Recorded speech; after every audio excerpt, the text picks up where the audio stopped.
Next important problem. If n is a positive integer, show that p plus iq whole power 1 by n plus p minus iq whole power 1 by n equal to RHS. ఇది అని prove చేయమన్నారు. Very first some మనం ఏం deal చేసామో అదే procedure. Given n is a positive integer రాసాం.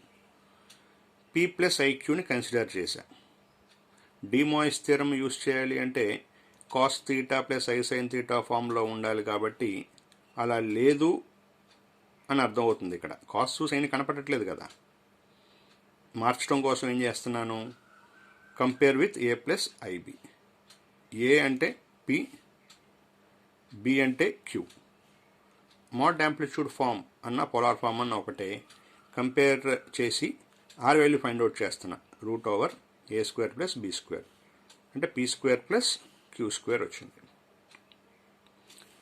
Polar ఫామ్లోకి convert చేయటం అంటే ఏం చేయాలి, ఈ కాంప్లెక్స్ నెంబర్ని ఆర్ వాల్యూతో మల్టిప్లై చేసి డివైడ్ చేయాలి. ఆర్ వాల్యూ ఇదేగా వచ్చింది, సో దాంతో మల్టిప్లై చేసి డివైడ్ చేశాను. డినామినేటరు ఈ రెండింటికి స్ప్లిట్ చేశాను. P by plus I Q by root over P square plus Q square. P value Q value తెలియదు కాబట్టి దీన్ని కాస్ ఆల్ఫా అనుకుంటున్నా, ప్లస్ ఐ సైన్ ఆల్ఫా అనుకుంటున్నా.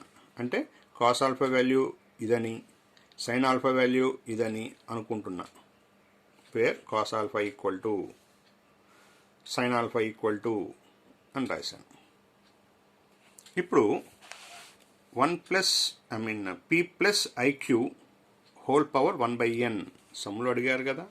p plus IQ whole power 1 by n. ఇదంతా దేనిది, p plus ఐక్యూది. ఎంత వచ్చింది, ఇదంతా కదా, అదే రాశా. Root over P square plus Q square into cos alpha plus I sine alpha. Whole power ఎంత ఉంది, 1 by n ఉంది. డిమాయిస్ థియరమ్ వాడాలి అంటే ఇది మాత్రమే ఉండాలి. మరి ఎక్స్ట్రాగా అక్కడ ఇంటూతో ఉంది కాబట్టి ముందు సపరేట్ చేయాలి. A B whole power N, A power N B power N. Root తీసేస్తే పవర్ ఎంత అవుతుంది, 1/2. 1/2. ఏ పవర్ ఎన్ రావాలి కదా, so 1 by n into B power 1 by n. De Moivre's theorem అంటే ఈ 1 by nని ఈ యాంగిల్కి మల్టిప్లై చేయాలి.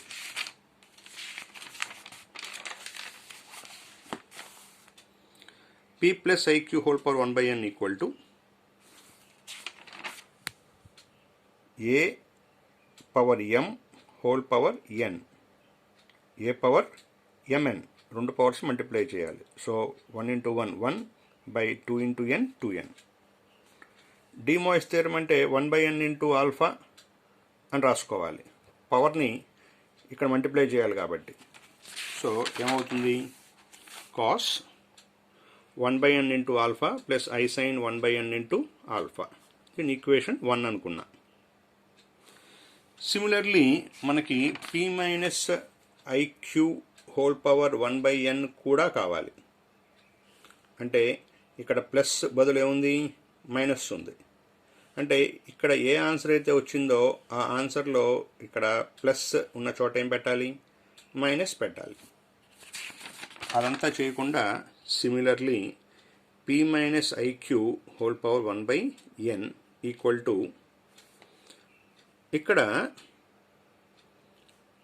ప్లస్ ఉంటే మైనస్ పెట్టాలి అంటే ఎక్కడ మార్చాల్సింది, కాంప్లెక్స్ నెంబర్ దగ్గర మార్చాలి.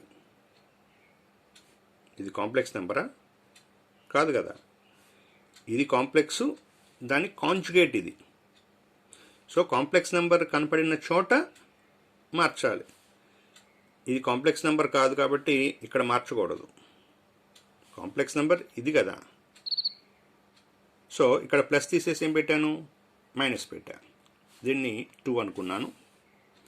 ఎల్హెచ్ఎస్ ప్రకారం ఈ రెండింటిని ఏం చేయమన్నారు, యాడ్ చేయమన్నారు. అంటే ఈక్వేషన్ 1 ప్లస్ ఈక్వేషన్ 2 చేయమంటున్నారు. సో 1కి వచ్చిన వాల్యూ రాసుకున్నాను, ప్లస్ 2కి వచ్చిన వాల్యూ కూడా రాశాను. రెండిట్లో p² plus q² power 1/2n common ఉంది, కామన్ తీశాను, మిగిలింది రాశాను. ఇది ఐటమ్స్ 2 క్యాన్సిల్ చేశాను. cos 1/n ఇంటూ ఆల్ఫా అనేవి 2 సార్లు మిగిలింది. So 2 into cos 1/n into alpha. అయితే tan ఆల్ఫా వాల్యూ కట్టి చూద్దాం ఒకసారి. tan ఆల్ఫా అంటే sin alpha by cos alpha. sin alpha cos ఆల్ఫాలు ఇక్కడ మనం రాసుకున్నాంగా, sin ఆల్ఫా cos ఆల్ఫా, ఆ వాల్యూస్ అక్కడ రీప్లేస్ చేశాం. బోత్ డినామినేటర్స్ క్యాన్సిల్ చేస్తే మిగిలింది q/p. tan alpha equal to q/p. Inverse trigonometry ప్రకారం alpha equal to tan inverse q/p. అంటే ఈ ఆల్ఫా ఉన్న చోట tan ఇన్వర్స్ q/p. ఈ 2 స్టార్టింగ్లో రాశాను. p² plus q² whole power 1/2n cos 1/n, alpha value ఇక్కడ వచ్చింది మనకి, tan inverse q/p. That equal to RHS. Hence proved.